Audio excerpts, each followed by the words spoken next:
नमस्कार मंडळी, आमची माती आमची माणसं या चॅनलमध्ये आपलं सर्वांचं स्वागत आहे। आणि आज आपण बघणार आहोत की वेखंडाची शेती। वेखंड ही औषधी वनस्पती आहे आणि मित्रांनो ही साधारण आर्यसी या कुळातील आहे। तिथं मराठीमध्ये वेखंड म्हणतो आपण आणि हिंदीमध्ये बच किंवा धूड बचड आणि संस्कृतमध्ये त्याला वचा, उग्रगंधा, जटिला आणि उग्रवामनी अशी नावं आहेत। आता या वेखंडाचं खोड जमिनीखाली एकाच दिशेने 60 सेंटीमीटरपर्यंत लांब वाढत असतं।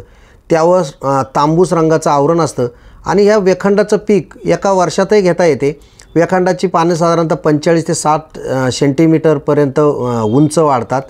पाने गर्द, हिरवी आणि चकचकीत तसेच किंचित मांसल असतात। वेखंडाच्या कंदाप्रमाणेच पानांनाही सुगंध असतो। ही वनस्पती 6000 फूट उंचीपर्यंत तसेच काश्मीर, नागालँड, मणिपूर, कर्नाटक या प्रदेशात आढळते आणि श्रीलंकेत तसेच भारतात बऱ्याच ठिकाणी वेखंडाची लागवड केली जाते। त्यामुळे आणि सगळ्यात महत्त्वाची गोष्ट याचे औषधी वगैरे उपयोग मोठ्या प्रमाणावर असल्यामुळे शेतकरी बांधवांनी खरं म्हणजे या शेतीकडे आता वळायला काही हरकत नाही। आता याची लागवड पद्धत किंवा त्याचं हवामान आणि जमीन आपण बघितलं तर ही वनस्पती समशीतोष्ण हवामानात चांगली येते। या वनस्पतीला भाताप्रमाणेच भरपूर पाऊस आवश्यक असतो। वेखंडाचे पीक तलावाच्या किंवा नदी नाल्याच्या काठी, गाळाच्या पाणथळ जमिनीत तसेच भात खाचरात चांगले येऊ शकते। या पिकासाठी भारी अथवा पोयट्याची ओलावा धरून ठेवणारी जमीन योग्य असते।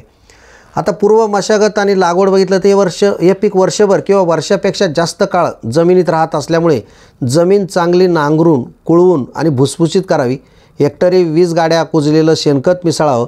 लावणीचा हंगाम सामान्यपणे मार्च एप्रिल असतो, परंतु सिंचनाची सोय असल्यास वर्षभर म्हणजे वर्षातून केव्हाही लागवड करता येते। लागवडीसाठी योग्य आकाराचे सपाट वाफे तयार करावे। लागवडी अगोदर वाफे चांगले भिजवून घ्यावेत। लागवडीसाठी 1 वर्षाच्या पिकाचे कंद घ्यावेत। कंदावरील पाने कापून घ्यावीत। 5 ते 6 सेंटीमीटर कंद जमिनीखाली दाबून लागवड करावी। लागवडीसाठी 2 ओळीतील अंतर साधारणतः 30 सेंटीमीटर आणि 2 रोपांमध्ये 30 सेंटीमीटर अंतर ठेवावे।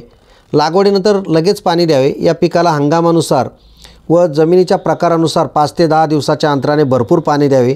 लागवडीच्या वेळी हेक्टरी 200 ते 300 किलो सुफला 15-15-15 या खताची मात्रा द्यावी। आणि या पिकावर रोग व किडीचा प्रादुर्भाव फारसा नसतो, त्यामुळे हे पीक निंदणी करून तणविरहित ठेवलं पाहिजे। काढणीच बघितले तर साधारणतः लावणीपासून लागवडीपासून 1 वर्षानंतर पिकाचे शेंडे जेव्हा पिवळे पडतात त्यावेळी जमीन खोलवर खोदून कंदांची काढणी करावी।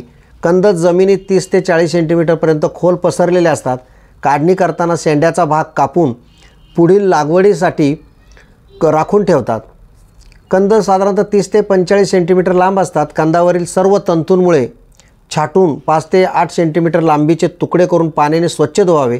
त्यानंतर ते उन्हात 5 ते 7 दिवस साधारण आठवडाभर वाळवावे।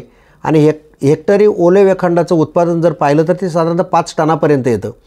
आता याचे आपण वेखंडाचे उपयोग जर बघितले तर औषधांसाठी वेखंडाचा कंद वापरतात। वेखंड हे कफ, पित्त आणि वातनाशक म्हणून वापरतात। सर्दी, पडशे, डोकेदुखी असेल तर त्यासाठी वेखंडाचा लेप कपाळावर लावतात। उलटी किंवा तसे सूज, संधिवात, आमवात, मूळव्याध, पक्षवात किंवा ताप ह्या विकारांसाठी सुद्धा वेखंड उपयोगी पडते।